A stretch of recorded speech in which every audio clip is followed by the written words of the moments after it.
Blood Brothers podcast, a Five Pillars of Mad Monoliths production. Assalamu alaikum wa rahmatullahi wa barakatuh, dear brothers, sisters, friends, and I can't leave out the foes. I hope you're all well and welcome to another episode of the Blood Brothers podcast with your host, Dilly Hussain, and my co-host and my blood brother, Aki Hussain. Assalamu alaikum, everyone. Now, he's been missed. I missed him. He wasn't here in the last episode. He didn't miss me, bro. No, I did. I missed the very long khutbah around about M25 questioning. They're back anyway. If you really missed it, they're back. Yeah, anyway. So as I was saying... Allow it. Today, we have... It's not actually a special guest. It's a dear friend of mine's and a brother of mine's. And that makes it special in ways, I guess. No, but special is a word that we've used for all the other guests. So I'm not going to use it. I gave you some other words. No, but you used something that's fascinating and intelligent and amazing, and I find it a bit weird. He basically doesn't think you commanded those adjectives. I've got one of my boys on the podcast today. His name's Ghulam Esposito Haydar from the Myriad Foundation. Assalamu alaikum. Wa alaikum assalam. Can you explain to us why you've got Esposito in your name, bro? So basically, you know, when you look at my family lineage and you go and track the sort of from generation to generation, you'll find that Esposito has nothing to do with that. Okay. I was going to say, I did a heritage test and I'm like 95% Liberian. Yeah. I actually need to do one though, because I'm conflicted whether to do one, because I really want to know like if I do have heritage in different parts of the world or relatives, but at the same time, like, why did I want my DNA on a database? Like, what are they going to do with it? We had that conversation in Jordan, do you remember? Yeah. We did. One of the brothers, they said, I'd want to do it, but I don't want that stuff being on data so it can be used against me in the future. Yeah, and then Shab said that they have that stuff anyway. Yeah, sometimes you got to be a bit cynical about these things. Like, why do they create these little... it's like, you know, recently they created the Snapchat filters where you can change from a man to a woman and whatever. Like, you know, the cynics will say, well, that's just to get you... map your face. And they've mapped your face now. They've got it on record. What are they going to do with that information? Or to get you used to the idea that you can identify as a woman if you wanted to, or identify as a man if you wanted to. It's possible, and you can look like this. I think it's got I looked at my picture. Someone did it without my permission. They just got their phone out. Really? And I was ugly, man. I look nice. I look pretty pretty. I look nice. Ugly. I'm not joking. Like, oh my god, they're like proper horrible. How's things proper man? It's just horrible. How's things been at Myriad? And you guys have been super busy over there. Yeah, alhamdulillah. It's been a busy few months. I was hoping that there'd be a bit of a downtime, but straight after Ramadan, we have to like evaluate like what went on in Ramadan and then plans for the year ahead. So I missed the last meeting because I was here. Yeah. I'm here. But they had a strategy meeting, a mini strategy meeting with a bigger one that we're gonna have, like an away day. We need to discuss the year ahead, what we want to do, what we want to achieve, and it's actually quite relevant to you as well. Thanks. We'll get to that later in the podcast behind why maybe charities and those who are doing outreach work require at times some kind of training, or at least be on the know with regards to what's happening. Definitely, yeah. Now, Myriad Foundation is generally Manchester based. It's an outreach organisation. There's a lot of community engagement and development work. How long have you guys been around for? We formally set up as an organisation in, I think, the autumn of 2013. But the brothers that were the founding brothers sound like, you know, the founding fathers. Yeah. So the brothers. The founding fathers of the Myriad Foundation. We knew each other for a while, and we were involved in different types of dawah activities with different organisations around Manchester at the time, and we just felt like there wasn't anything to combine a lot of the activities that we were doing, so it almost formed as an umbrella, I guess, and bringing us all together with our different expertise. So that was around about October 2013. Now, you had Taste Ramadan, right? Mashallah, this year it was exponentially much bigger than the previous one. Taste Ramadan, over 100 plus mosques. How many cities? 52 towns and cities. 52 towns and cities, 100 plus mosques. And as a result of that, I'm assuming there was an invitation. I don't know if it's a direct, because we don't know specifically what prompted that invitation. Let's be serious here. No, it could because it could be like, you know, I don't know how it works, but yeah, we don't know. My point is, we don't know if it's for definite. I personally think that it is 99% because of Taste Ramadan and the exposure that you got an invitation from Prime Minister Theresa May, who by the time when this episode airs, she may not even be Prime Minister. Theresa May.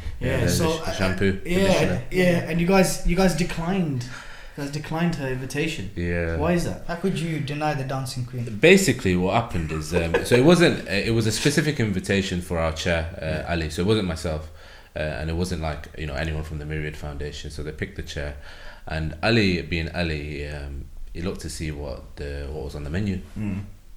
As in to eat. Yeah. Obviously, it's the first thing you look at. Of course. And it's like there was nothing there to allure him to then Downing Street. He likes his rich red meat. Was it like crackers? Was it like crackers with cheese? Sauce. What were they giving cheese then? I don't know, but he's like, look, bros, Something I dead, got this innit? invitation.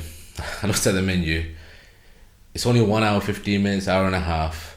Get there, but my timekeeping's poor. By the time I get there, I probably miss half the thing. Yeah. And then the food is not the greatest. Yeah. And then I come back to Manchester, it's a long way. Is it worth going?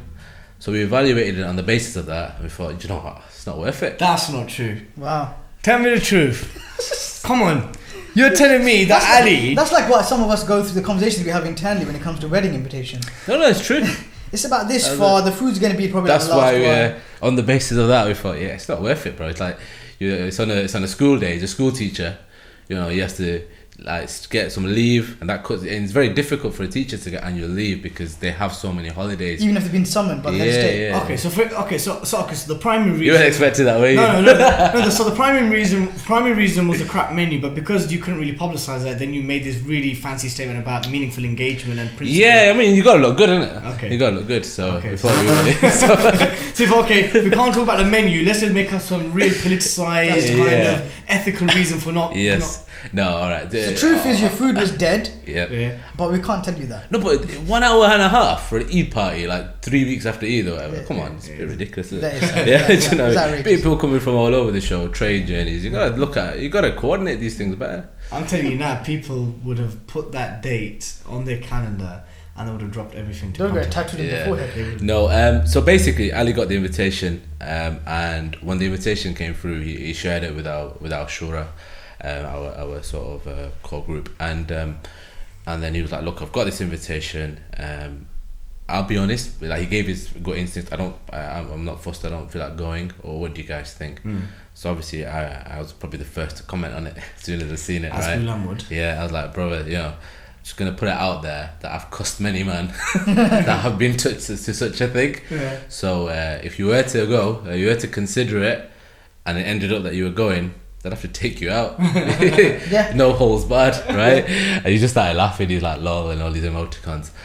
So we had a discussion, and we were like, look, it'll be really hypocritical for us to go on the basis of, number one, what we do as an organisation. We do a myriad of activities. Of course. Right.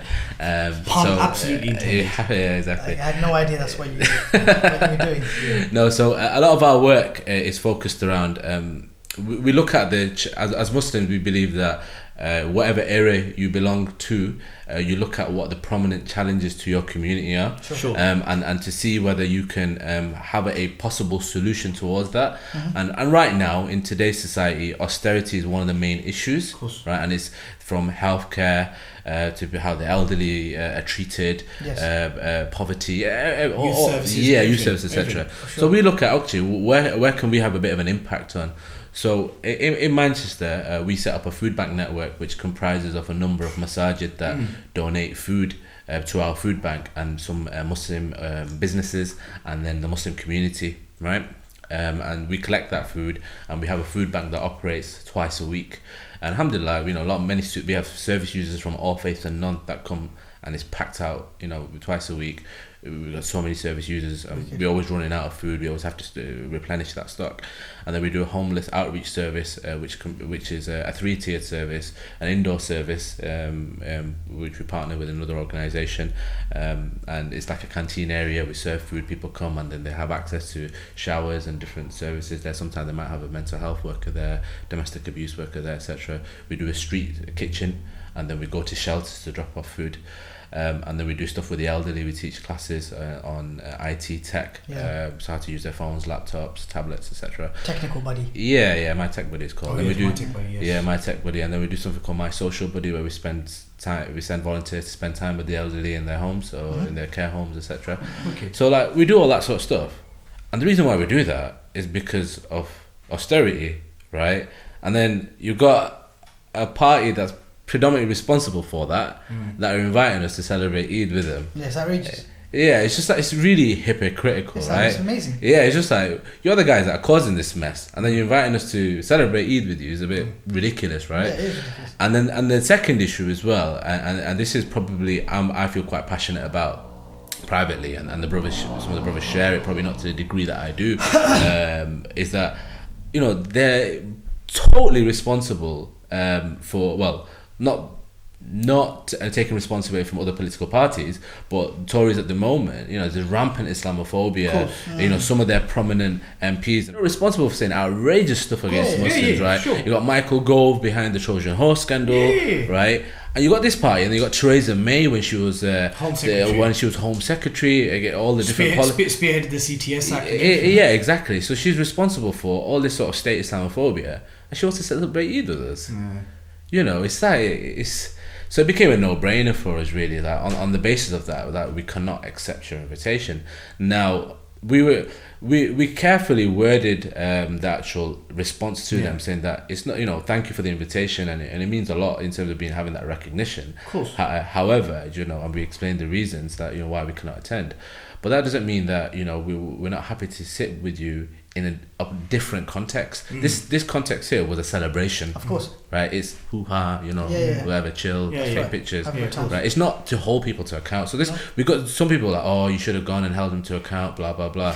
Yeah, really? Would you have given the platform for that? No, exactly. I don't. You know, you're gonna barely have like 10 seconds with the lady. Barely, literally. Yeah, And actually, then surfaced that she didn't even turn up. yeah, exactly. She didn't even turn up. She didn't even turn up. Yeah, so it's just bestie, innit? So you know, it's just that, really. So we thought it's not like we're happy to engage, but on terms that we feel that are appropriate, and we could possibly go into that later. But that was it, really. So on that basis, we rejected the invitation. And how was the feedback and the response from the community, both locally and nationally? Because I know there's a lot of support. Yeah. But how strong was the current of, oh, you should have gone, you should have held to account? Which in reality, as we've already discussed, rarely happens, if ever. How much of Theresa May's time are you going to account? Yeah, exactly. To be honest with you, the overwhelming response was great. There's so much support. So I shared it on my own social media, Myriad social media, and then people got in touch with us and they were praising us, and, you know, galore, which is nice. Yeah. That's good. I think you guys set a precedent. You guys set a standard. Which is nice. And Five Pillars covered it as well. Islam 21C covered it as well. And it was really, it was good. And then we had a few people that, you know, praised us for it, but said that you should have gone, you know, you should have considered going, holding them to account. And I just gave that response that it wasn't the context for it. It's not that we're anti-engagement. It's just that we're anti going to such an event where the context doesn't allow you to hold people to account. It's a celebration. It's a wholly celebratory event. It's a celebratory event. That's what it is. Let's not sugarcoat it into anything else. Exactly. You know, it is what it is. That's what it's advertised as, an Eid celebration.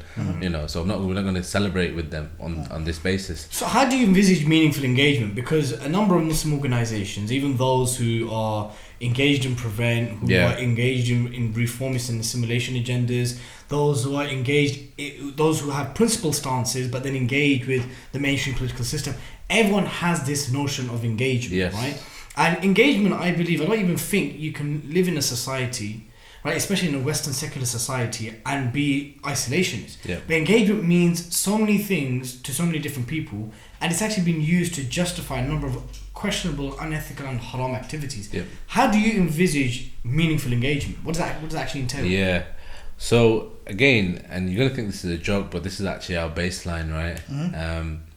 A lot of the brothers here, when they get invitations to engage, they're like, I haven't got time to go. Who wants to go? Do you want to go to this? Or do you want to go, right? And then once we're over that, thinking, okay, what is it? Right. So that's the first initial reaction is, who could be bothered to go? Right. Who could be bothered to go? Like, it's not, we don't get excited. We don't get excited by it. Like, a lot of people would get excited by it. Of course. Yeah. We don't generally like, oh God, you know, damn. Someone got an invitation from the Prime Minister. We made it, baby. What's that, what did you say? So, Conor McGregor. Yeah, we made it, baby. We made it, baby. McGregor made us rich. Break out the red. You made it. Not bad. did it. You gotta do an Irish accent. We did it. Right. No. Tourism So wellness. that is what usually happens, and then after that, it's okay. We look at it on a case by case basis. Like, who are they? Who is the organisation or the person that have asked us to engage with them? What are their politics? Have they said anything that's detrimental to our society as Muslims as well? And then we seek advice, we seek counsel. We generally on a legitimate basis, on a case by case basis, I always seek counsel, whoever that might be, on whether we should engage with this, and if we do engage on it, how we should engage with it, and that's how it works. So we don't have like a blanket policy of, well, we just engage with anything. We don't, and that's probably why we haven't engaged with much. Right, because there's a lot of there's loads of different platforms where we've been asked to engage on stuff, and we thought it's not worth it, because there's a bigger agenda behind this. This is a game, right? This is to look like they've engaged Muslims, and it's a tick box exercise. And reality, they're going to go ahead with what they're going to do, and it looks like the Myriad Foundation has rubber stamped it. Exactly, right? And they actually use that engagement to say that, hey, we consulted these guys, Exactly. and this is what happened. Yep. Now, from my knowledge, you're part of a forum in Manchester with the police and other authorities, right? Yeah. That should allow you some space to hold power to account, surely, Yeah. as opposed to an Eid party. Yeah. How do you juggle that? Yeah. So that is doing a separate capacity, on an individual capacity, and I was. I knew that there were some meetings going on from Greater Manchester Police with the Muslim community for a few years. And I didn't know what was going on, like what was being said, who was really attending. There was no minutes, there was nothing shared with the Muslim community, and I felt that was wrong, because if you're claiming to represent the Muslim community, there needs to be some accountability from the community itself. And I felt at that time I was the community, so I would ask these questions, and I feel like I'm not getting these answers. So, long story short, somehow I managed to get myself onto this meeting. It took a while. Like, it took almost like the course of a year to get myself onto this meeting. As a influential member of the community. Smash. Go on. Yeah. And so we got it. And then I attended a few, and I was very disappointed with the lack of structure from our community, the members that were attending this meeting, with how they were they weren't holding the police to account for anything. There was no agenda. There was no structure. There was no long-term objectives. How was the food in the meetings? It wasn't great. Usual, it's just tea, biscuits, cakes. Was it Tetley tea? I'm not sure, Okay. But it was They had the different, the twinnings and the different types. Okay, that's Yes, okay. Yeah, it had Something. The, That's yeah, pretty yeah, up to you. yeah, Something. yeah. So that's some of that. So no structure. What? And you brought in structure? Did you try and navigate some? So kind of I leadership? attended 3 meetings as just a member of this forum, and then after the third one, I had enough and I spoke out. So I just put my hand up and said I'd like to make a statement. And the crux of that statement was that I've sat in 3 meetings. I've stayed generally quiet. I've not really contributed, because I just wanted to know what this meeting was about.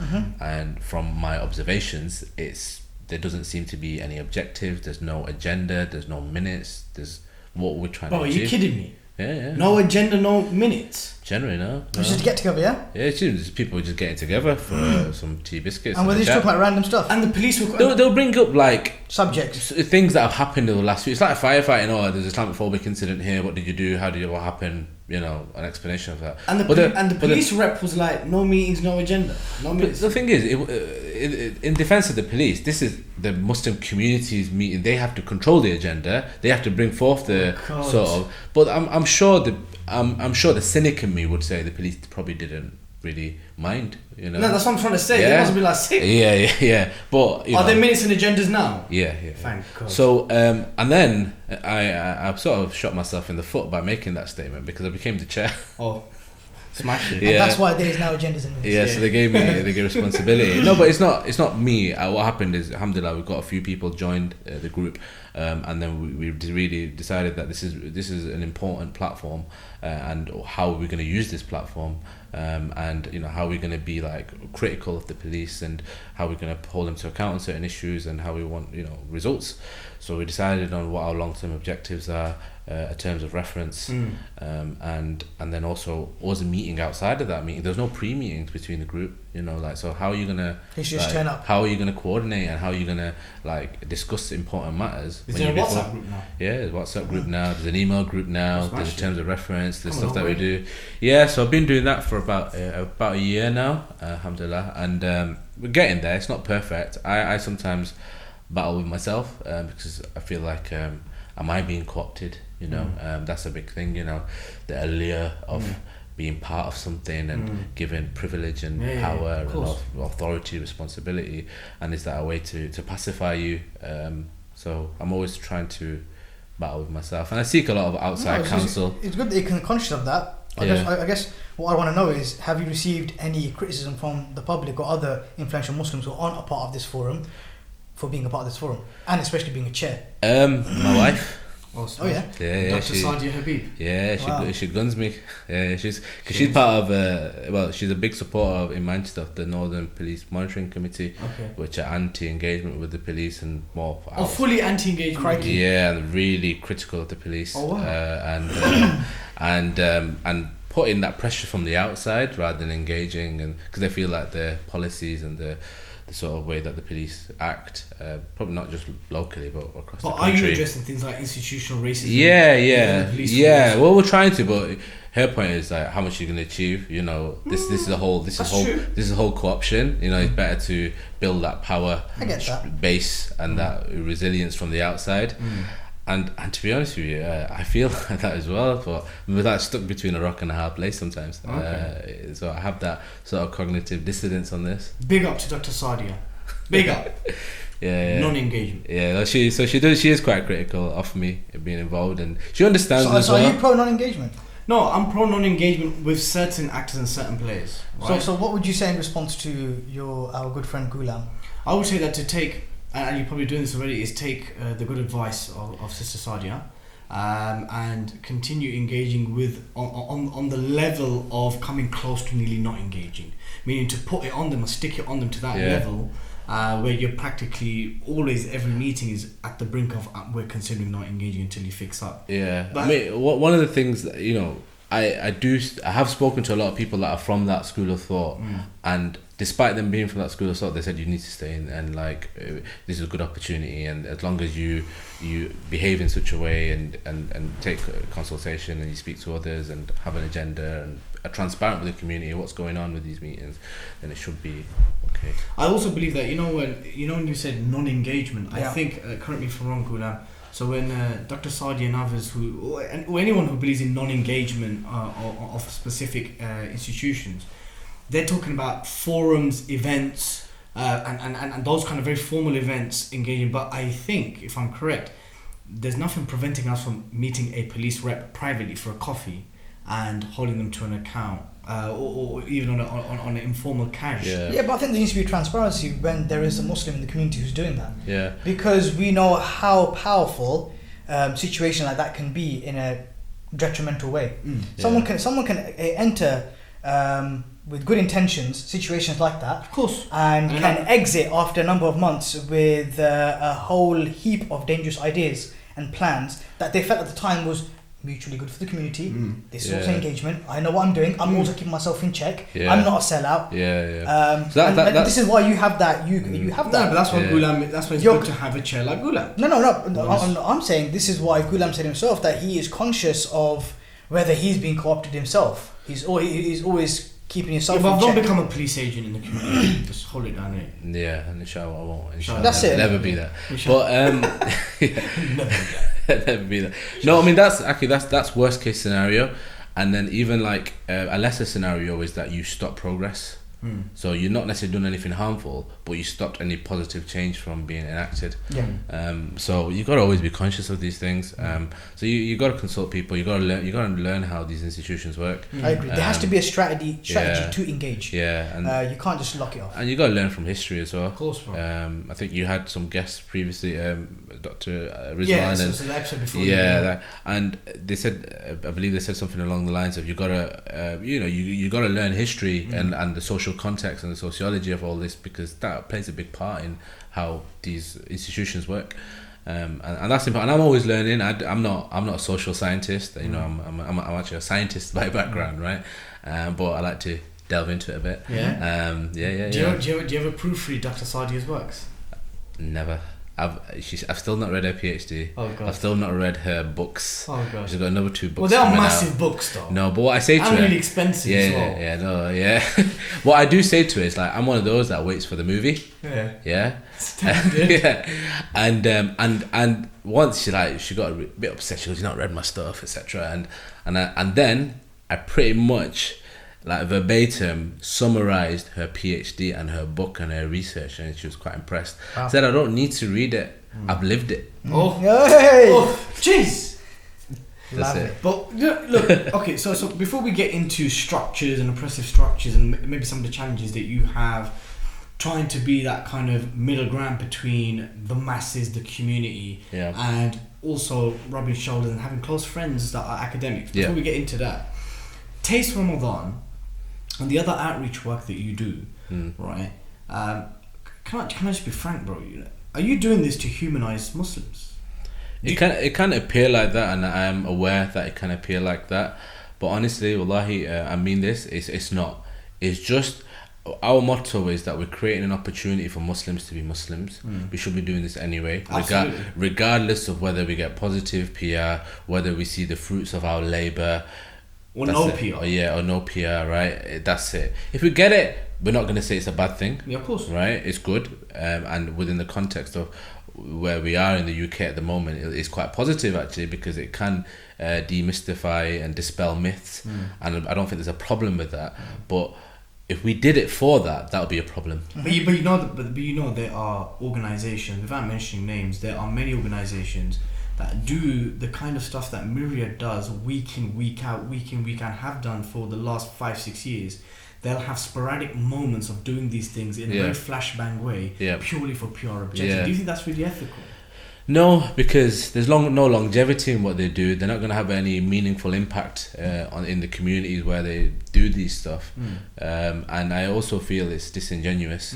And also from a personal perspective, they'll never be satisfied, because how much impact is that going to have in terms of dispelling myths? If that is their objective, you're never going to dispel myths, because you've got a whole machinery behind creating those myths. So you need to fight or challenge in an equal manner. Doing this is not an equal manner, right? So you're never going to do that. So that's why, again, going back to your original question, is that we don't do this for that. We do it because as Muslims, you should be doing these things. We should be doing that. Right. My original statement about Myriad was that you look at the challenges of your time in your community, and what our challenge is at the moment is predominantly austerity, right? So as Muslims, do we have a solution to that? Our beliefs, our belief structure, our teachings? And we believe it does. So we're enacting that. Simple. We're allowing Muslims to practice Islam in a holistic way. That brings about dawah opportunities. That brings about positive contribution to the society. And it might dispel myths through PR and whatever. That's it. Literally, that's who Myriad are. Fair enough. But have you ever found that you guys are simply trying to do too much at the same time, and therefore become negligent, not intentionally, of course, due to resources? So you guys are trying to do a myriad of stuff, and then some aspects of that work gets neglected because you're literally trying to do things. That's a fair comment, and we probably are guilty of that. Have to you some experienced extent. that? Yeah, of course we are, because on one hand, we want to educate non-Muslims about Islam, and we do that through our schools program. We do stuff with non-Muslim organisations where we teach them about Islam, like professional organisations. We used to, which we haven't been doing much recently, we used to have a street stand where we used to engage with members of the public and do questionnaires with them.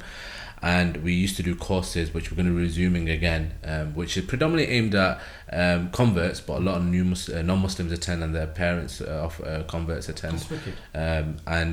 And it's been, again, so this is probably due to a lack of time, resources, etc. It's always been an objective of mine to do a course on Islam, like a 6-week course, in very neutral places like coffee shops, libraries, public libraries, where people that just have an interest in Islam, not to convert you, but they have some sort of Oriental fascination with Islam, Okay, fair enough. right? or whatever. Got some spicy interest into Yeah. Islam. Oh, for one reason or another, they might have seen something and they, that they think, oh, well, Islam is a bit, a bit odd, and they see a poster that so and so library, Manchester, one of the libraries in Manchester, is doing a 6-week summary course of Islam. Come along. So, and we've never really got around to doing that. That's probably as a result of what you just said. We were spreading ourselves quite thin because we're involved in so many different other projects. So sometimes that sort of spreading your wings quite far means that you neglect certain areas, or you don't put all the effort that you can in one area. And I think that's a fair criticism, and we do feel it. You mentioned earlier when Dilly said there's other organisations that are doing similar work. Yeah. But then for short periods of time in a flashbang way. Yeah. And you mentioned longevity is really, really important Yeah. because maybe sincerity in what you're doing is when you've got a long-term plan. Yep. Otherwise, you are doing it as a reaction to something. Yeah. Yep. PR.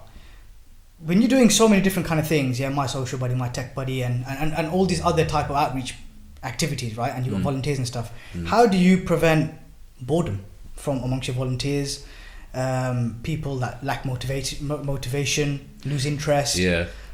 I think that's not specific to Myriad. I think with any voluntary organisation, you're going to get that. People are people are humans. Yeah. Sometimes you have high levels of motivation, sometimes not so much. Your iman goes up, goes down. Do you ever get volunteers flopping or not turning up? Yeah. Well, not flopping, but some people they have high intensity sort of activity with the organisation, and then they kind of take a back seat later on, right? So what we've tried to do is we bring them together, we give them updates on the organisation. If they're volunteering for one thing and they might get bored of that, they've got options to volunteer for other projects as well. And some of them volunteer for 2 or 3. I don't think anyone really volunteers for everything that we do, right? They'll pick 1 or 2 different sort of services that we do. And then generally we've partnered with local organisations to come and give Islamic reminders, so that tarbiyah aspect is there as well. And then we're not a tarbiyah organisation, we don't have the resources to do that, we don't have the capacity. I mean resources like the personnel, that's quite important. And so we've got partnered organisations that do Islamic classes, courses, darases, whatever you want to call it. It could be a bit more for a Western learning environment, it could be the traditional, whatever floats your boat really. And we can refer them and signpost them to these people, and we recommend that. And so when we have our general volunteers meeting, we have that reminder, we bring someone from this external organisation to say, look, this is an opportunity if you want to learn and develop, do that. And it's good because we sometimes we receive criticism for this from a lot of I learned this term, by the way, a few weeks ago. I got called a wallah bro. A wallah bro. But you're a Qasmi bro. I'm a Qasmi man, so I was a bit disappointed. But if you say true to our roots, we're actually Alardai. Allah. So I got ripped by my brother, and this other Bengali brother said, look, you're not a wallah bro, fair enough. Why are you claiming to be a Qasmi man? He goes, surely you should be Alardai. And I was like, it's fair point, man. I'm being Pakistanified. Alardai is actually closer to Wallah. It actually is. Is it? What's the linguistic breakdown? In the name of God. In the new, Alardai, as an oath on God's name. Alright, okay. I didn't know that. Learn something new every day, Qasmi is just promise. That's actually, that's true, Alardai is closer to Wallah. Allani Qasmi. When you drop that, then everyone's on the same playing field. Quran Badi Qasmi. Yeah, that's it. Yeah, so many good variations. There's No, but I actually learned what wallah bro on the Urban Dictionary meant. It's meant to be like the equivalent of haram police, right? So I got accused of being that, and I was like, oh my god, I didn't realise I come across as that at all. I think it's a false allegation, by the way. Especially with the middle name like Esposito. How can someone be exactly. So anyway, some of the people that you could probably call wallah bros have criticised the Myriad because they see some of the pictures of some of the volunteers being on there. So it might be brothers that don't look outwardly dead religious, don't have big beards or whatever, thobbed out, and sisters that are non-covered and wearing the hijab, etc. And the thing is, the Myriad Foundation, we get volunteers from a broad spectrum of Muslims themselves, and we even have non-Muslim volunteers as well. Right? So we attract a large pool of not a lot society. of Muslim organisations can actually say that. Definitely. But ourselves, as we're Islamic we're a Muslim-led Islamic organisation, and a lot of the times they're a pathway into we're helping them, learn more about the deen, become more attached to the deen. And sometimes they could then we do signpost them to other places if they want to develop themselves.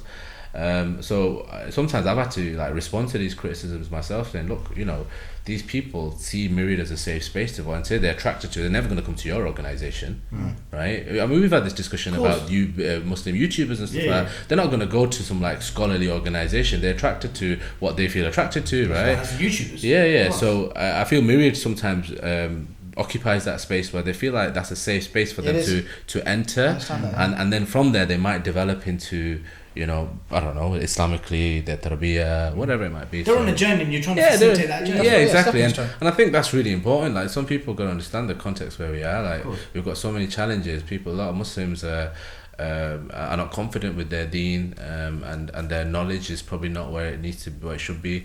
And we shouldn't discriminate with them. We should allow them to come into safe spaces, and we can guide them. I guess excluding them can actually have a far more detrimental effect. Yeah, and we've had positive impacts on many brothers and sisters, and not all of them stay with the organisation. They stay with us for a while, and then they wander off into the sunset, and that's fine. At least we played a part in their journey somewhere, in their development. Yeah. So Taste Ramadan. Sorry to go back because there's something about Taste Ramadan I wanted to ask you, which kind of ties together some of the conversation we've had so far. It's going to happen next year. Inshallah. It's going to be, I'm assuming, inshallah, much bigger. Inshallah. More cities, more masajid. Inshallah. How do you prevent? Yeah, or people affiliated to prevent. No, that's good. How do you prevent Taste Ramadan from being associated with masajid and individuals who are overtly supporters of not just prevent, but the reformist agenda and all kinds of... Which, look, it kind of happened this time where... And I guess at the time, this year, it was like, how are we ever supposed to vet every single masjid that's going to take the Taste Ramadan? Yeah. Moving forward, because since you've set a precedent now, Myriad Foundation... There's a khutbah happening here, and carry on, my brother. Isn't it a bit of a... Should we just leave the room? No, okay. Cut. How do you vet Taste Ramadan from being used by people that are associated with principles and movements and agendas that you're against? And bro, in addition to that... You learn from that, yeah? No, you learn from yourself. No. You learn from that. In addition to that, not just Taste Ramadan, but there's a plethora of activities that you guys are doing. I want to use a different word instead of Myriad, I've been noted. Yeah. Nice. How do you generally navigate around prevent, police, local authorities, interfaith initiatives, trying to get involved through blind spots or however else it may be, in a way that you'd rather have transparency on, control over? Killer question. No, but it's a broader version. How does Myriad deal with what? Okay, let me answer your. What I've got in place. Let me try and answer your one first. I think in terms of Taste Ramadan specifically, it's an open source. Any masajid organisation who wants to take part in Taste Ramadan can generally, at the moment in time, take part in Taste Ramadan, right? But you give them the materials. Yeah. So they can take part in Taste Ramadan, and they can register their mosques. So the new website's going to be developed, and they can they'll be able to self-register their mosques, and then it'll come through to us as an application. Any mosques in Bedford registered? They didn't. It was difficult to get mosques in Bedford this year. Really? You did ask me, and I had a lot on, but you spoke to other brothers as well. We'll try to do something, inshallah. Yeah, inshallah. Just make Bedford look bad. Why did you do that? No, but they could be look good next year. Inshallah, you know what I mean? So I'll hot Bedford up like that in the future in the podcast. So they can. They do other great works. Yeah. I think it was more to do with dates and coordination. Because I did speak to a local brother from here, and he was keen. The masjid, he said they're quite keen to join next year. Sure. So inshallah. Vetting. Yeah, it is difficult because I don't know what the number of mosques are in the UK. Around so the last recorded number was 15 or 1600. Okay, well there you go. Right. 15, 16 is registered mosques. Okay. So you got prayer spaces. Community centers. I know exactly. So let's say 15, 16 to 2000. Okay, so we've got all these. So let's say they all applied, slowly. right? Or a large number, let's say even 50%, right? It's very difficult for us to know what each mosque individually, who they are, what they represent, what they've engaged with, etc. Can at least deal with the bait ones though. Yeah. So in generally, like, I think this is my thoughts on it. It's not necessarily the organisation, because we've not discussed this at length yet, and we might change in the future. But generally, our principle is like, just the baseline is everyone's acceptable, right? And I think what you just mentioned now, and unless it's known, unless they're known that this is a problematic organization or a mosque that espouses views and beliefs that are detrimental to the Muslim community or un-Islamic, then we'll obviously take a course of action. Like, bro, what do you do? And I think that realistically is probably a good a good sort of platform to have. Like, what do you do in a situation, right? 2020 Taste Ramadan, massive event in a big city, yeah. We have had that, by the way. I know, Liverpool. Yeah, Liverpool, mate. Okay, let's talk hypothetically. I'm gonna do my rest of my interview in a Scouse accent. We conquered all of Europe. Oh God, you're Liverpool fan. Whenever get started. I don't buy some. From Paris down to Turkey. Oh, I opened up a can of worms. Bob Paisley and Bill Shankly. The fields of Anfield Road. And we are the supporters. Yeah, bro, get me and out. Come from Liverpool, Beverly Queen's I need Park. Ale. But listen, so imagine in Liverpool retrospectively. In Liverpool, mate. Yeah. Calm down, alright? What's wrong with you? 6 times, baby. 6 times. So what are you gonna do if there's a massive event in a big city? Taste Ramadan logo branded everywhere. Absolutely everywhere, mate. Yeah. Proper in it. And then you have Sarah Khan and Majid Nawaz being invited to discuss. What are you gonna do? It's a bit of a sticky on this one. We'll publicly pull out. Yeah? And if it was known to us beforehand, Like someone bait. yeah. So if it was Not even like a questionable if one. it was known to us beforehand, then we would, and we sponsored the event with resources, etc. Or we'd make it in condition that they cannot. Okay. Right. Wicked. If after the stage, like if it's to do with our own vetting procedures weren't good enough, or and then it happens and we overlooked it, and then someone got invited afterwards, we'll try our utmost best to get that person or the organisation. Because you understand the problem with that, right? Yeah. You understand the problem is that a big city Yeah. like Liverpool or Manchester or Birmingham or London Yeah. can organise a massive Taste Ramadan event where the entire city or town is involved. Yeah. And whether they do it intentionally or not, they can bring someone on like Sarah Khan, Yeah. like someone from Ghulam Foundation, Yeah. someone from New Horizons, who Yeah. who are beyond the peripheries of this community, Yeah. right? Like near consensus. Yeah. And then you're just like, oh crap, Yeah. Taste Ramadan's got a really fantastic thing happening here, but then they've got these guys on. Yeah. Do you understand the problem with it? Of course. Because they've used that to milk it, Yeah. to Of course. legitimise their own. Of course. Yeah. To come across like they are accepted and embraced by the people. Yeah, so like I said, if you had that knowledge prior, it wouldn't even be a Taste Ramadan event. We'd say, do your own event. This isn't Taste Ramadan. We're not giving you any support. You're not going to use our branding. We're not going to give you any resources. Halas. So that's quite easy. It becomes if like we've learned from something else where now we'd have to be a bit more rigorous in, like, if there's something off that platform that we do know who the speakers that are going to be invited are before we make that commitment. So hopefully that shouldn't happen. But if it does, because we've overlooked something, then at least we'll try to make a post we'll make like a post intervention and try our best to do something about it. In terms of now, because I know how not so big Myriad is in terms of actual core founders, right? And you guys have loads of volunteers, but I know the group is still relatively very small, right? And so therefore, for you guys to vet, let's say hypothetically speaking, next year you guys have, forget 1,500, like imagine you have 300. Yeah. You guys to vet 300 masajid and know exactly if they have done a pledge to the armed forces and all that. It's difficult.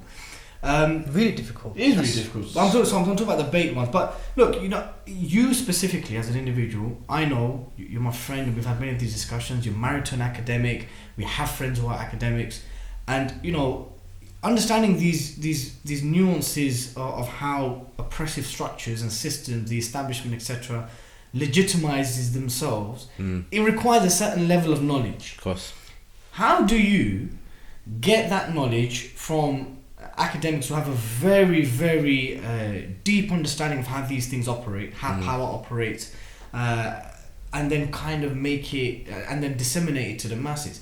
How do you get that stuff from, let's say, another khutbah happening here? No, because قولي هذا واستغفر الله لي ولكم ولسائر المسلمين. Sorry, bro. أقيموا الصلاة. Yeah. How do you disseminate between academics and the masses? Yes. You need to stop doing that. No, I think you need to stop doing that. No, you actually do khutbahs. How can you say that on the back of what's just been No, happening? because I give a contextual explanation. To And this what do I question. just start giving advice on like fiqh of salah and No, things you, like, bruv, how talk do you about do it? khutbah and stuff? So yeah, it's a good question, and I've actually been involved in similar things in Manchester. So this isn't specific to Myriad. I know many brothers and sisters who very genuine, very sincere, that are probably involved in initiatives, organisations that have a problematic foundation, or figures behind it that are a bit dodgy. And so they might be involved in the whole CVE apparatus, the more softer side, let's say, rather than the harder side. And so I've, alhamdulillah, as you mentioned, I've got access to academics as very close friends that do a lot of work into coercion, co-option, counter surveillance. How they infiltrate communities and map and all this sort of stuff, and we have a lot of these discussions, and it's just I don't know why it's an interest of mine personally as well to read up about this. So I would say personally myself, I've got a decent amount of knowledge on this. So internally Myriad, I try my best to sort of help the brothers and the sisters who are part of Myriad, but I don't think that's enough, because I don't know everything, number one, and sometimes my powers of persuasion might not be the best, right? So or they might just think I'm just going off on one again, right? So I'll just go through Myriad quickly, and then I'll go through what I was about to mention. So Myriad, alhamdulillah, we've identified that we need some sort of training, the brothers and the sisters, and we've hopefully, inshallah, if you're happy to, you're going to be one of those guys that come over. Hopefully, possibly. from a media point of view, I can at least, because there needs to be indicators. We need to have this kind of criteria to understand where certain organisations come from beyond their jargon, beyond because some of the stuff that they say, who are affiliated to TV, it sounds pretty good. Sounds good, Sounds noble, laudable, and you want to get involved in that. Yeah. But if you just scratch beneath the surface, just a little bit, you realise, okay, there's some nefarious agendas out there. Of course, yeah. Really? So we've got now on camera Dilly on record. Inshallah. But I will stay in my lane and only do it from a media point of view. There's also other people. And then we've got a couple of others, like activist stroke academics, like in between a fusion, that will gonna come and hopefully deliver some level of training that will go through those points about what you just mentioned. Basically, I can't remember if you said. So I think that'll play a big part. What I've tried to do personally for the Muslim community in Manchester, for those brothers and sisters that are involved in initiatives, I've tried to hold these different workshops with different academics, and I've really guided these academics that, look, don't go into like big technicalities, dumb it down a bit, right? Make it accessible, and I don't mean dumb it down in a disrespectful sense, because they operate on another level. I go make it accessible to the community. Explain, summarize what your research area is, and let's hold these workshops. And I've held a couple of different workshops now in Manchester where. Who are some of the academics I've spoken to these? So we've had Dr. Fahad Qureshi. How was that? That was good. That was really good. Unfortunately, he didn't have the attendance that I would have envisaged and I would have hoped for, because there was some prominent Muslim activists in Manchester that didn't attend for one reason or another. They might have been busy or whatever. Okay. And I feel like they would have been beneficial for them. So he went through, sort of sort of how Muslim communities are mapped, how they're surveilled, how people are co-opted, and how that co-option is used to sort of neutralise them. Do you feel that he delivered in a way which could have been, which was digested by? I think it can be obviously improved. Yeah. I think because me being there and going through all of his slides beforehand and pretty much like, this is how you need to deliver it, Fahad. That helped a lot.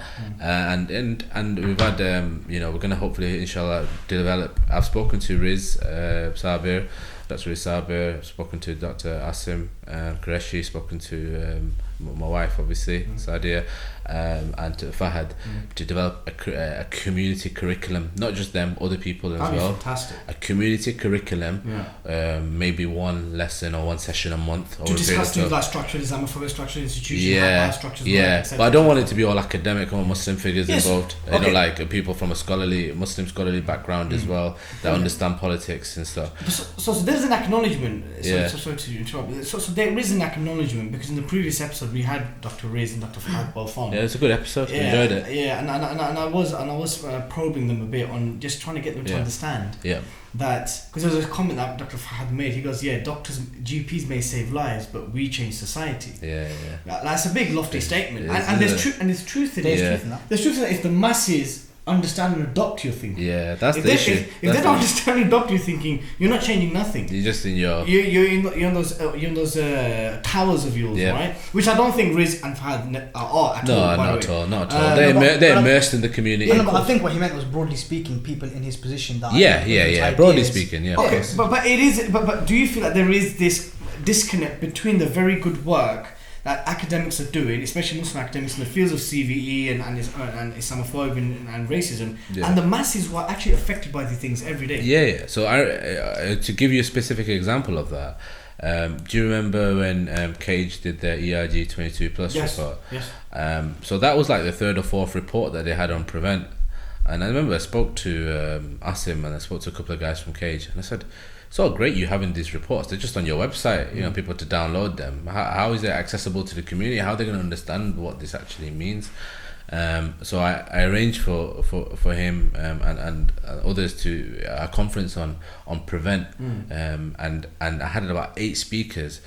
Someone to explain like how Prevent was created from a policy perspective and why, and then also how it's enacted in the NHS, in education, in the community, how it impacts activists and community organisations. So I had a number of speakers that did that, and I felt that had a big impact because and again, and the brief was that this needs to be like digestible and it needs to be understood by the community, otherwise it's a waste of time, right?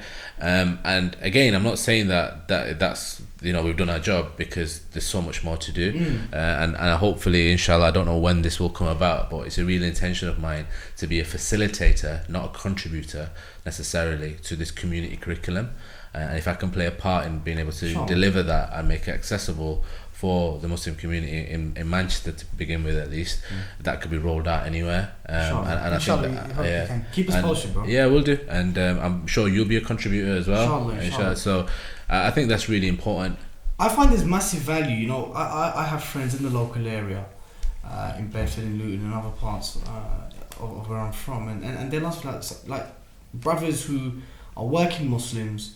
They've got the professions, they've got the trades, right? And they're like, bro, what is this Prevent stuff? Like, what is it? Yeah. And sometimes I've only got 5 minutes to explain it to them. I say, look, bro, Prevent is a policy by the government, which is about policing what you believe. It's about your Muslim identity and essentially spying on the community. Are you cool with that? No, I'm not cool with that. Then, brother, every time you hear it, oppose it.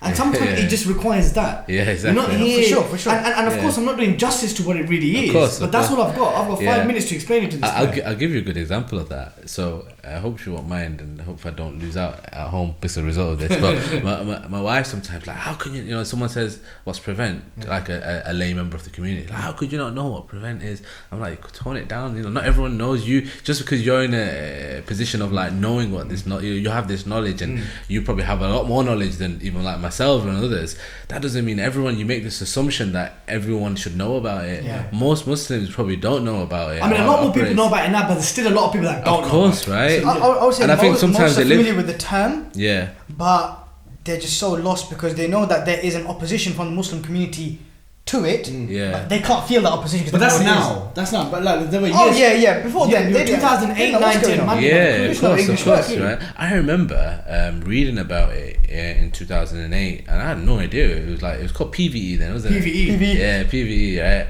Right. What is it? PVE? What are they on about, right? And I was reading about it in forums, and to its credit where due, and the forums that I was like reading at the time, and I wasn't even that practicing then, in terms of my religion. I was still learning and developing. It was a lot of the brothers from Hizb ut-Tahrir. So even locally in Bedford, it was the same locally as well. Yeah. Locally, they were the only. Yeah, I was like, what is noise this? about it. I like, what is this PVE, right? Like, So I wasn't really fussed about it. It's only afterwards that after I became a professional. Got back into Manchester, and then got involved in dawah work, and I kind of became knowledgeable about some of this stuff because I was in dawah work, and I had a responsibility to know about it. It wasn't because I just knew about it. It's just because I had to be aware. Exposed to it somehow. Yeah, exactly. So the example that you said, so Sadia was screwing that. How could you not know about Prevent? No, so sometimes she's like, someone says like, "What's this Prevent?" And she's like, "How can you not know about it?" Like it's like this, she's bewildered and like. What? And I'm like, like everyone knows about it, No, it's true. A lot of people don't, man. Look, you I think people who are watching this podcast. That's not just with Prevent. That's like, colonialism or racism. Oh, I think that's academics a lot, because alhamdulillah they're operating in such a space that that's like basic stuff that you need to know, right? No, but colonialism, again, there has to be tariqas of explaining these things to people. Yeah. Colonialism was that time, when the Brits were in our countries, in India, right? And Jacked everything. Yeah, jacked everything, raped and looted us, and then basically gave us back, carved some borders. That's basically colonialism. Yeah. And now you're here. And they put in systems to maintain that. To maintain that. But under different guys. That's it. And sometimes it just requires that kind of, I don't care if people are offended, it requires dumbification. Because the masses aren't academics. The masses, we're not living in that kind of era where there was a time, at least in Islamic civilization, where people have a very high standard. The baseline knowledge was very high. Very high. We're not living in that no more.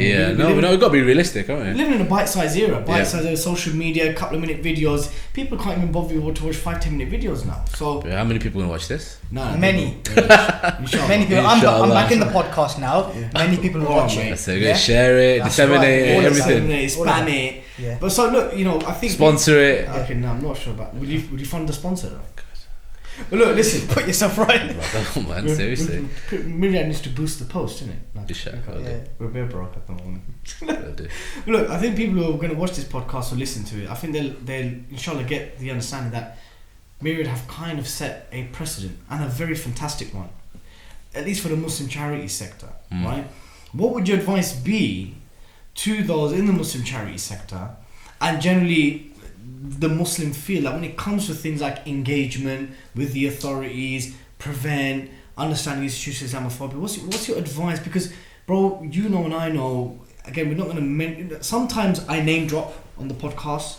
Other times I don't name drop on the podcast, and the reason why is because I know there are sincere people in certain organisations. They mean well. They're not agents. Of course. They're not agents.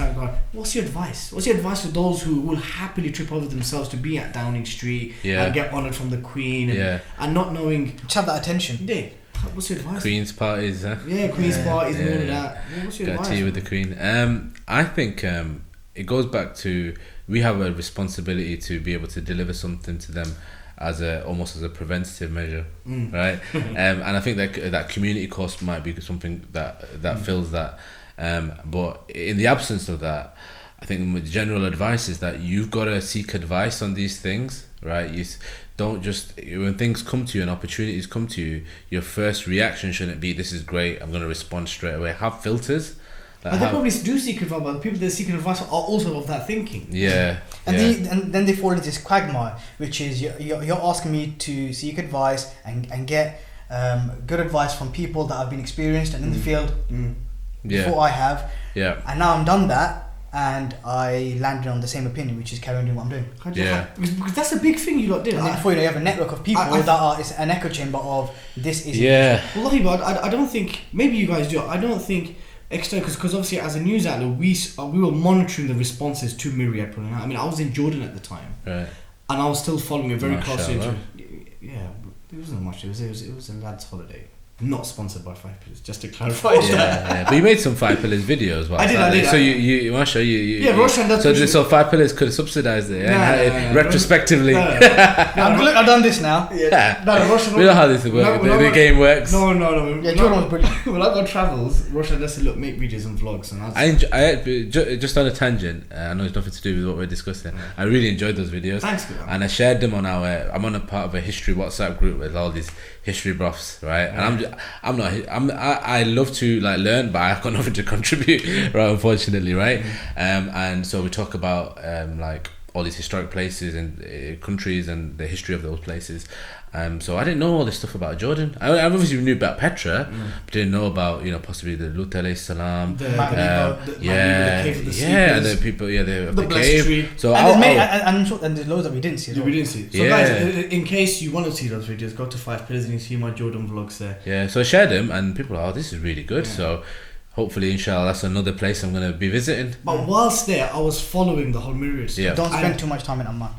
Yeah, you don't need to do that. Just go straight to Petra, Dead Sea, and all these things. Inshallah. And that was a big thing, man. Yeah. Wallahi, I don't think you understand. For someone to turn down an invitation by the Prime Minister of this country for an Eid party, it's a big statement. Yeah. And you have set a precedent, because now people, the Muslim community now have someone to refer back to and say, Myriad did it. Yeah. Myriad did it. Yeah. Myriad. So, can they? I just wish there'd just be more due process and due diligence. That our organisations would do and jump into these. There were a few people last year that pulled out. There was a sister that was part of a humanitarian charity. Okay. And she pulled out, and she gave similar reasons to us, which was that she's involved in humanitarian work abroad. It wasn't specifically her, and she felt like the government's responsible for most of the all the places that she has to go out and do this work in. So she couldn't attend on the basis of that, and there's a few non-Muslims, obviously, and there's a couple of others as well. So we're not the first, but I think as an organisation, maybe. Yeah. Did you put a public statement explaining why? Yeah. We shared our response. Yeah. No, you definitely weren't the first, but you were one of the first in terms of an organisation that already had some following and some support from the community. Even though you're Manchester based, I know people know Myriad outside of Manchester. Yeah. And it also, even though we can't conclusively say that it was due to Taste Ramadan, but the timing was just, okay, you just had Taste Ramadan and all of a sudden you've got this invitation. So I would humbly say that it probably was to do with Taste Ramadan, and you guys declined it. And I think it was a fantastic move you guys did. And may Allah bless all of you guys for making that decision. But there's still this understanding that attending Eid parties and Queen Garden parties is some form of engagement. There is no engagement that happens in these nonsense. They're photo shoots, man. Nonsense. Absolute nonsense. That's an excuse. It's an excuse when people say, well, here's an opportunity to engage in areas otherwise. Who has this opportunity for this level of engagement with the very people that you say we need to account, the people that are responsible for creating this environment? I think for us, it goes back to what we've mentioned, that sort of co-opting you and pacifying you. Like on one hand, like let's say I wanted to hold you to account, and because you needed to be held to account, you've done some problematic things and said some problematic, but then you invite me to a meal, you treat me really nicely. It won't feel right to account me. It will be difficult for me to account you, right? And it's probably a tactic of yours because you know that it's going to be difficult for me, and you pacify. Absolutely. And I feel like a lot of these things are like that, to pacify you. So some advice, man. So make sure seek counsel. Don't say yes straight away. What else? That's how difficult, because you as Aki said, that these people, they're probably consulting people that have a similar mindset already. And they'll get responses that they already hope to get. Yeah, so unless you're seeking a wider counsel. So wider counsel is important. Yeah, so that I think that would be the only thing. It's don't just seek opinions that are from people that think similar to you. Like seek opinions from outside of that. And even if that, this might be controversial, but even if people from other faiths, see what they say. Yeah, I mean, I think that's the best advice within that context. Would you as an individual, or even Myriad as an organisation, be open to advising other Muslims in the charity sector? Yeah, of course. I personally do it because I've got good links with lots of brothers locally within Greater Manchester and sisters, and also even beyond nationally. And I do often like give him a call or drop him a text saying, what are you doing? Like what made you say this or do this or go there? And then, alhamdulillah, I have cordial relationships with people and I'm able to do that. But sometimes, it's about how you come across, I think, sometimes with these people. No, for sure. Ghulam, bro, it was an absolute pleasure having you on. Jazakallah khair. Honestly, I wish you'd come down more often. Yeah, there's reasons. Alhamdulillah. Make time for man, innit, bro? Yeah, of course. I'm always up in money. Make some time for Bedford. Yeah. Bedford's one of those where it's like London on the way, but it's not right on the M1. You have to go off it. You have to do 11 miles. You have to do 11 miles off it. Yeah, if it like Luton, like for example, just off it. Yeah, Luton is just off it. Just off the M1. Yeah. So I'm still having to deal with every guest and their mention of Luton with Bedford. Anyway, it is what it is. Look, bro, at the end of every podcast, we offer our guests 3 challenges. One of the challenges is not here, and I did it on purpose because you're Bengali and I can't offer you Ban and Shapari. So you're well acquainted with that. I noticed on the last podcast you were chewing like I'm actually constant. I'm kind of not happy that it's not on the table today. Yeah. Oh, do you have Ban as well? I love it. No, but he doesn't have. He has the Shapari. I just have the Shufari or Supari. I'm fully on it. I know. He was just chewing like one after another. Goes for it. Yeah, I'm fully on it, and I'm quite craving it right now. But anyway, so you've got 2 challenges, my dear brother. An arm wrestle or a thumb war. I want a thumb war with you. No, I'm gonna lose. With you. Not me. No, but Ghulam, I've seen your thumb wars. No, but Ghulam, I'm gonna lose the thumb war, bro. No, look. This is you got an immediate opportunity right, to get a W under your belt. Make it happen. By the way, I'm a novice to thumb wars. No. You're saying Liverpool vs United. Make it I'm happen. being serious. I'm a novice. Pre-season. Come on in. Make for the person to make the move first. Yeah. So you wait for them to strike, and then you go in it. You go in like a snake. Okay. So you see them flinch, they go in for it, and then you wrap it with your thumb, yeah? You're advising me It's whilst gonna- he's listening to the It's advice gonna as go well. through. No, but he says he's a novice, I'm a so. novice. I will do the whole But I think- declare a thumb. Can you Yeah, do I want that? the whole shebang. Of course I'm gonna do all the chart. Where's the Maza and you know? Okay. Or Moza. Okay. Yeah. One. No, how do you do it? Yeah, don't worry, I'll do it. 1, 2, 3, 4. I declare thumb war. That's gone off straight away. Okay. Let's not transgress boundaries, bear. Yeah, it's a thumb war, not an arm war. Yeah. That's it. You see what you're doing there? You have to wait for the man. Yeah, and you have to seduce him sometimes. Yeah. Co-opt. 1, 2, 3. Ah! Victory! Victory! Oh, boy, what is wrong with you, fam? You're a joke. You keep on making me do thumb Can we look wars. at the length of your lot's thumbs? Now everyone's look at Is this. your thumb way bigger? No, do like this. Like look at that. Do palm to palm like that, and then you can see in it. I've got longer. He's got thicker. Yeah. I got. I don't know what's going on, I've got man. piano hands, and it's not made for thumb war. Congratulations, Ghulam. Thank you very much. You won the thumb war. It was wicked having you on. Brothers and sisters, Jazakallah khair for tuning in for another episode of the Blood Brothers podcast. Please remember to subscribe to the 5 Pillars channel, and for those who are watching from the United States, please subscribe to the Mad Mamluks channel. Please like this video. Please leave a comment. It doesn't have to always be positive. Just comment on the video. Give us your feedback. Give us your thoughts. Engage. Engage. This episode was all about engaging. Engage with us and share the video and give us some feedback. And that is all for today. Assalamu alaikum wa rahmatullahi wa barakatuh. Assalamu alaikum, everyone. See you soon. Black Brothers Podcast, a 5 Pillars of Mad Mamluks production.